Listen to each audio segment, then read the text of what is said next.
Hey guys, new video here. Finally getting around to the Alva farming video that I've been putting off. Last time I recorded it, the mic was muted, so feels bad. I had to do it again. So here we go. Let's try this. I can see the sound bar, so the mic is not muted. Feels good. So this is a picture of a temple that I got a few days ago when I started farming my albas. I had about like 50, 60 alba missions, ran them all down. Now I have like 0, or I have 2 now. And temples like this are actually not hard to get. Maybe you don't get all these tier 3 rooms, but like half of this is like pretty easy every single time. If we're looking at stats of like what percentage of temples either have a gem room or a corruption chamber, it was probably like 75% of the time. And then a lot of time you get like back to back gem rooms or corruption rooms. So like if you've played Alba before, you know that in the past she was super annoying, right? You couldn't like guarantee anything. You could play for 4 hours at a time. You could play for 8 hours at a time, just farming that temple. And maybe you didn't get a single corruption chamber. It was kind of BS, right? Because there's a lot of rooms in here. There's a lot of RNG involved. But now, with the addition of the Echoes of the Atlas expansion, that is a thing of the past. Now, I haven't taken any of the Alba points that I'll be talking about today. And the reason for that is because, as you can see, I'm completely out. I've been running these down. The only one I run down more than Alba is my June. And as you can see, I don't really like Nico or Zaba yet. But it's these 6 points right here that are so OP, and they make it so that Alba is now a fully deterministic thing where like you are no longer going to be struggling if you really need a corruption chamber or a sack chamber or any room you really want. Even if you're solo self-found, will be very easy to get. So getting into it, this is not a video for completely new players. I'm not going to go over like, who is Alba? What does she do? How do you enter an incursion? How do you extend the time? No. This is like, given that you know the basics and all you want to know is, how do I get the big 3 rooms, the Corruption Chamber, the Dorian's Institute, right? Or I guess Locus of Corruption, Dorian's Institute, and the Apex of Sacrifice. How do I get those rooms more often? How do I do it? What are the strategies involved? Because there's a little bit of strategy to it now, but it's not really that complicated. So what you're going to take is you're going to take these 4 points, right? Resource reallocation and contested development. These are the 4 points that are mandatory, absolutely mandatory. You cannot switch off of them. The 2 points that I have a little bit of leeway with, if you don't want to take them for whatever reason, is you don't have to take cultural advancement. The reason that it's good is because as you know, magic monsters, rare monsters, things like that, they drop way more items. If you ever have a doubt about this, kill a magic pack, press your alt, or like whatever your default item show hotkey is, look at the items on the ground, go kill a few white packs, press the same button, and you'll see the biggest like a huge difference, right? So making these all magic, and especially if you're adding like things like beyond and killing them all in a group, and especially in some of these temples, the monsters are really closely grouped up. If it's like one of those H layouts or not the wide open layouts, spawns a ton of beyonds. And what you're gonna find happens is that at the end of the loot pile, the loot that distributes in a ring around Alba, it is really, really dense, right? And you will be able to magic find more. I even hear people talking about running infused nemesis and like trying to magic find with this node, but I haven't really tried any of that because I only want temples to run. Okay, so you don't need to take this, but it does help. And then the little nodes are generation of Alba missions when you complete them, so that's not bad at all. Let's get into the nitty gritty of how this works, because the wording is a little bit confusing. Okay. So resource reallocation, what it means is that it says killing non-residents has a 50% chance to add an additional upgrade tier to the surviving architect's room. Now, this is super easy to understand if I just explain it with a picture. So this was my temple a while ago. You see this sparring room right here? When you go into a sparring room, right, when you mouse over the icons, you'll probably see something like this. Now, this icon obviously means cancel that room and change the room to another room. And then this little thing, this little arrow, which I always say is an upgrade arrow, this little yellow arrow is upgrade that room to the next tier. So if we take the sparring room example, that is a tier 1 room, right? So what this means is that if I upgrade it, normally before Echoes of the Atlas and taking these points, what would happen is you kill the architect, and when you left and you looked at Alba's chart again, this sparring room would be tier 2. There'd be 2 Roman numerals, right? Or the Roman numeral for 2. However, what this node means is that every time you have this scenario, okay, what it means is that it has a 50 chance of getting 2 upgrades, okay? So you can see how crazy this is. So what does that mean? Well, I want you guys to think back historically to all the albums you've ever done. And all those times you had a tier 1 corruption chamber, tier 2 corruption chamber and how annoying that was, right? Because you're, oh, maybe I'll get it, maybe I'll get this good room, and then it stays at tier 1 or 2 for the rest of the temple and you don't get it. Well, now whenever this locust corruption, whenever you get, it gets even better, I'll explain later on, but like whenever you have a tier 1 and it's about to go to tier 2, it's a 50-50 for that to instantly go to tier 3. So this locust, you know, like 1 to 3, very, very easy. You know, your apex is going from 1 to 3, saves you all that stress. You know, the Doriani's 1 to 3. Oh, it feels so good, right? And this is especially important for a strategy called blocking, which I'll explain like this. So you see the sparring room, right? So let's say you have a tier 1 Doriani's here, a tier 1 locust here, a tier 1 apex here, and you're like, man, I don't know if I'm gonna get those rooms, right? When you get a room that is not possible to become one of the corruption rooms, right, or one of the sacrifice rooms, if you upgrade it to full, it will never show up again, right? You might know this like subconsciously, but just to state it. So by upgrading rooms that you otherwise don't care about to rank 3, it blocks that room from ever showing up again or ever getting that room again in the Atlas, or sorry, in the future Alba missions. So this is important because when you see a room, okay, and you mouse over both options, right? This thing is always in the top right when you talk to Alba. This will disappear if you zone back to town for whatever reason, so maybe keep that in mind.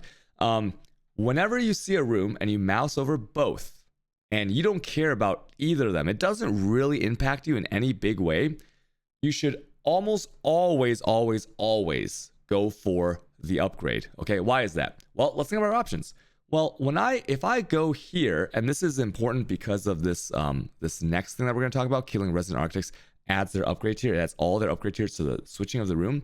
In a situation where you have a rank 1 sparring room, and let's say the other room is a guard house or something, right? The one that adds pack size, and you're like, I don't really care about either of those, right? So it's like rank 1 sparring room, and then you could get a guard house, right? Well, if you convert the room, that's a tier 2, right? Because it adds like the existing rooms tier. And if I upgrade this, it's also tier 2. So does it really matter? Well, remember, if you upgrade it, it's guaranteed tier 2, but there's a 50% chance it becomes tier 3. And if you get that to tier 3, that is one Alba incursion that you've used to block off an entire room. Because if a room's rank 3, remember, you will not get it again to change. You can't change a rank 3 room into another room because you will not get it again. So that completely blocks off this as a possibility in the future. You do this enough times, for example, like I don't really care about House Elder. I think Breach sucks in here. I think even Legion sucks in the temple these days. I don't care about Atlas of Worlds because it's late in the league and I have all the maps that I want. So like these, like whether or not I got these, I don't care. So I'll just keep upgrading the rooms until they were rank 3 to block that room forever. Okay, does that make sense? So always block if none of the rooms really matter for a key room, right? And key rooms are things like the Apex of Ascension, the double gem corrupt room, the Doriani's Institute, and then the Locus of Corruption, which is a double corrupt room. Now, Museum of Artifacts does have some value because you could get a headhunter from it. It does have a thing called an heirloom vessel, I think, which can drop a league specific item. And then some of the other rooms I'll talk about shortly because they did change this a while back. Okay, so that's strategy number 1. Always try to block off rooms to tier 3 if you can. Now, let's talk about contested development because this one is pretty big and this one's kind of hilarious sometimes, okay? So what this means is that if you have a room that is an actual reward room, okay? I'm going to explain this again. The reward rooms are things that already have a Roman numeral and you change that room. So in this example, the sparring room, right? Let's say you go in there, you look at this icon and then you select this icon, right? This icon has always changed the room. What will happen is it will add all the current tiers to that room. So most of the time, it'll be a tier 1 and you change that room to like, let's say that in this example, you go in the sparring room again and the change room option is a Locus of Corruption, right? It's a minus max when you mouse over it. You're like, oh, wow. What would happen if you successfully defeat that temple architect is that this one Roman numeral will get added to the Locus. So what that means is that Locus would originally, before this expansion, it would be a rank 1 fresh room. But now it's going to be a rank 2. Okay, so that's super important. So always mouse over, and if you get a room that you really want to focus on, right, like one of these 3, change it to that room, of course, right? Now, there's something more to this, because remember, if you upgrade, you have a chance of getting it straight to tier 3. But what if it doesn't? What if it doesn't upgrade to tier 3, right? What if it's just a tier 2? Well, that's great too, because I don't have any tier 2s on this image here. But let's see if let me go to Alva in game and see if I have one on her in game that can describe this to you. And actually, it's a fresh one, so it does I don't. But let's take this example again. Let's say your sparring room, you upgrade to tier 2, okay, because you failed the +3, and then the other room didn't matter either. If on the next time you get this, okay, because these options will still show up if you have a tier 2 room. So when you mouse over this thing right here, when it's tier 2, and let's say it's one of the big 3 rooms, when you select that other room, the tier 2 will go into that tier 1, meaning that a swap of a room is a guaranteed tier 3 as long as you don't fail, okay? And this is really, really crazy. It won't happen that much, once again, because when you see rooms, like when you see good rooms, you're usually swapping them when it's a tier 1, okay? Very rarely will you come across a tier 2, and the swap that you missed is like a big 3 room. But when it happens, it's guaranteed, and it looks amazing. One other thing is that Temple Nexus is also a priority room if you get it relatively early, because the Temple Nexus follows the same rules. If you swap into it, you'll probably have a tier 2. If you swap into it on tier 2, it will be a tier 3. If it's already a tier 1 and you go for the upgrade, it's going to have a 50-50 chance of being tier 3, but it'll always be tier 2. It's kind of crazy. And then all the adjacent rooms will be upgraded by tier 1. One quick thing to note is that rooms adjacent to a Temple Nexus will not show their upgrade until the temple is fully complete and 12 incursions have been done. So what that means is, like, let's say that this open temple button wasn't here and said 3 incursions remaining, and you had a Temple Nexus for sure, but this Doriani's thingy, this thing was like a gem room 2. You don't need to worry about that, because like when the thing finishes, it'll upgrade to tier 3 because of the Temple Nexus. Okay, it's kind of confusing because like you have to wait to the very end and you might forget, but that is also one thing to know. Okay, so that is the 2 strategies, right? I'm going to recap this again in case anyone needs it to be said again. So this one, whenever you have a good room or a blocking room, right, a room that you don't care about, you will upgrade, 50% chance to instantly shoot to rank 3, but it will always be rank 2. And then this one, if you ever need to change a room to another room, you can look at the current Roman numerals, add that to what the new room would be. And remember, since new room is always Roman numeral 1, it will be either 2 if you're changing from a rank 1 room already, or it will be automatically rank 3 if you're changing from a rank 2 room. Now, the only situation where that doesn't apply is if you go into a blank room. So if you look right here, you saw this chasm. Chasm isn't a reward room, and you know that. And same with tombs, because it doesn't have a Roman numeral. It's just like a base vanilla like nothing room. So whenever you get one of these rooms, then you'll have 2 of this icon right here. There's 2 swaps. And in that case, you don't get any bonuses. In that case, either one you choose will just be rank 1. That is the only situation that you do not benefit from these 2 juicers right here. Okay, makes sense? And that's kind of rare. And then, most of the time you're either upgrading or you are converting into the good rooms. Okay, also some things to note, okay? So whenever you're looking at this, now remember in the past, if you have like the memory from the past, you will know that you could not get a rank 3 room, right? You just could not get it if it said anything less than 7 rooms remaining on your second set of Alba incursion. Why was that, right? Because 7 rooms remaining means that there's 2 sets of Albas left, okay? So, if it was less than 7. Because what that would mean is, like, let's say you get your corruption chamber rank 1 on the room that said 7 rooms remaining. That means on the next 2 sets of Alba, you had to get it twice, right? Upgrade. So it had to be 7 or less. That's no longer true because of these juicy Atlas ascendancies. And so now the rule to keep in mind is, to be safe, when you are converting a room into a corruption room, given it's not like a rank 2 room into a corruption room, because that would instantly be rank 3. When you convert a room, okay, so you select this option to convert into corruption chamber. The number of rooms remaining that show when you hit your league specific icon it has to be 4, okay, or more. Why is that? Because on 4 or more, it means there's one set of Albas. Since you can't get the same room twice in the same set of Albas, you'll get the Corruption Chamber rank 2. And then the next 3, you're banking on a few things. You're banking on either getting that room and then RNG rolling 50% to rank 3, or maybe you have a Temple Nexus nearby that can make it rank 3. And then if you fail it, right? Or, maybe in some like weird scenario, let me think if there could be like something weird happening. Could there be another option? No, there couldn't be another option. Okay, so this is super important. Okay, so 4 rooms remaining if on that incursion you are switching to the Corruption Chamber or the good room, whatever that might be for you. Other things to mention in here is that you should really keybind your league specific button. If you don't know what that is, hit your options menu, go to your input, and please assign this button, league interface. Okay, mine's number 4 because like that's really close to your index finger. This is the thing that you'll spam, and you'll see me spamming when I'm inside of the incursion, because that pulls up this menu right here, so you can see exactly where you are, where the connectors are, and how that works. Okay, and talking about connectors, okay, I don't know if I need to mention this for like because this is a new player video, but the rule is if you're on floor 2 or higher, then you are going to want to go down if you can, right? Obviously try to connect, because the connector, as long as you can make it through this maze to get to the room, you can get there. But on floor 2 or higher, just try to use the stones of passage on the downwards rooms, like the bottom left, bottom right rooms, because you start at the entrance, and usually there's only like a couple rooms you care about anyways, so you're gonna zip straight there, right? So you want it to be connected downwards, so it's easier. And after you open the downwards, then you go left and right. Left and right are super good.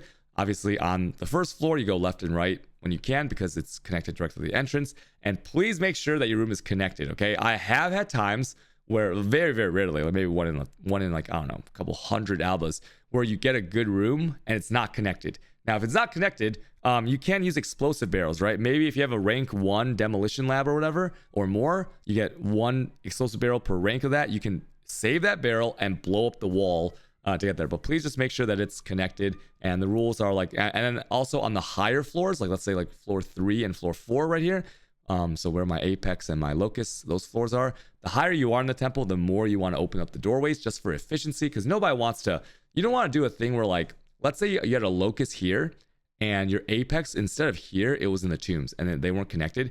You don't want to have a situation where like you run up like this, and then you have to like run all the way down like this, right? So like just think about like where your rooms are and like what makes sense, but usually it's like downwards first, then left and right if you have extra stones, okay? Or left and right on the first floor and then upwards if you have extra stones. Okay, this doesn't really matter because most of the time things will be kind of interconnected anyways. There are bugs where no stones drop. There are bugs where multiple stones drop but there's only one door. They haven't really fixed that yet, and it's kind of sad, feels bad, but that's what it is. Okay, so that is how you're going to get temples like this.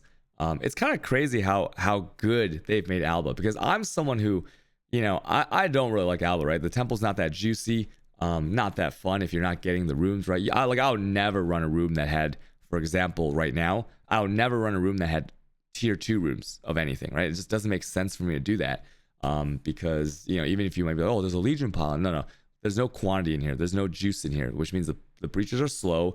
Like none of these benefit from the Atlas points, right? Breaches and Legion pylons are super slow. Apex rank 2 is like so bad. It's terrible, right? I mean, maybe early league you'll do it, but and also they didn't fix the thing where like the map drops follow your Atlas rules, so you can still get less than tier 14 maps from the Atlas of Worlds and stuff, So until they fix stuff like that, like nothing but like a tier 3 of the room you want is really worth running at this point. Other things to mention about the Alba, I mean, I guess like I could say how you get Alba missions. So things like this, when you're running it, you'll just get naturally from the small nodes generation. These stack. And then also if you're running zones like this, like let's say you rotate, right? It's like crop rotation, because maybe you want to run this zone and you want to run another master. Run down the other masters in bulk and you will like start storing up lots of Albas. If you run places that have an Alba, and this works for any master, every master kind of has a zone where you generate them. Like this one, this is 10%. So you can run maps in this zone and you'll generate a lot of Albas. You can spam run really short maps, like, unique maps, things like that. Like what's that one? Vaults of Zubi really fast. You can do things like this. So I really like taking this because 10% chance, right? And 2 masters a day. Doesn't seem like much, but it's a lot. And then also the 10% chance with a min-maxed bonus here for 10%, 20% plus the base chance of 35%. That's 55% chance when you clear an area, clear the boss, that you get some kind of master, right? And remember, this thing stacks on top. You can't get 2 master missions in one map, I'm pretty sure. I haven't really like checked it myself because I'm too lazy, but multiple people have told me that they've gotten 2 master missions in one map. So like, I'm just gonna go ahead and believe them, but take this with a grain of salt because I have not tested this myself. Another way you can do it is that there is a prophecy called a Master Seeks Help. Let me just show you what that looks like. You can buy this in bulk from PoE app. Let's see here. Master Seeks. Okay, like this. It will be a Master Seeks. Now, this one's not for Alva, but when you go on PoE app, you can just select Alva whenever you need her, and you can run this. Now, these are probably not a 100% chance. And obviously, you know, if you want to, you can go with the Harvest option. And this is a little bit more in-depth, but with Harvest, if you're spam running Harvest, whenever you are at a purple pumpkin patch, you want to look for something called a Bristle Matron, okay? This gives you 3 of a master randomly, or 1 of each master if you get the rare option. And what this does is like, you will get... I would say like if you're spam running Harvest, you will get a ton of master missions. And then also if you see an Infestation Queen with it, that doubles the matron, so then it's even better. So really good stuff there. It is kind of a slightly more rare seed because I think it's a tier 3, but I've been able to get a lot of them, and yeah. So I think I've run over 100, you know, easily over 100, maybe 200 something album missions at this point, and I've gotten so many gem rooms, temple rooms. They've been pretty good. They've made at this point over 200 exalts. If you're wondering what to corrupt, I've sold Cloak of Defiances unlinked as long as I have 150 mana and an enchant, as long as I have a +2 of something, AoE duration, projectile, because people are using ball lightning. You can do, you know, the classics, right? You can do the Shaz, you can do, I always recommend something that you're wearing so that you can get the character power, and it feels way better if you can easily replace it, especially uniques and stuff like that. So that's one thing you do there. And then for the, I guess I can note a little bit about this, like the Apex of Ascension.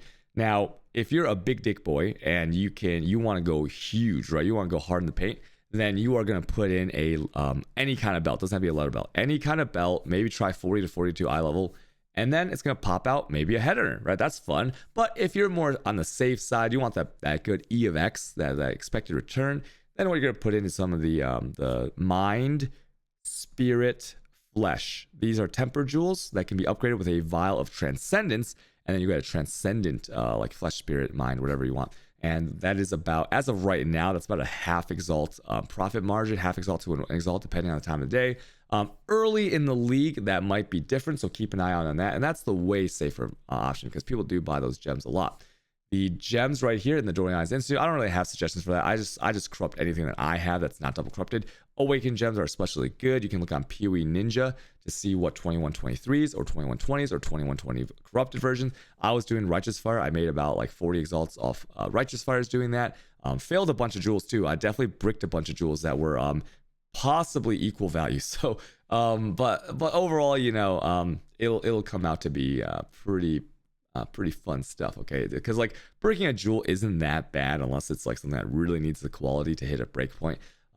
So you have a lot of fun there, and yeah, that's about it. That's my video, and just with a little bit of practice, you'll get really good at this. Okay, just get really fast at using your league specific button to like check out the options really fast, and yeah, that's it. Stream right down on Twitch, twitch.tv/QTalk_. If you guys have any questions, you can ask me there. Did I forget anything?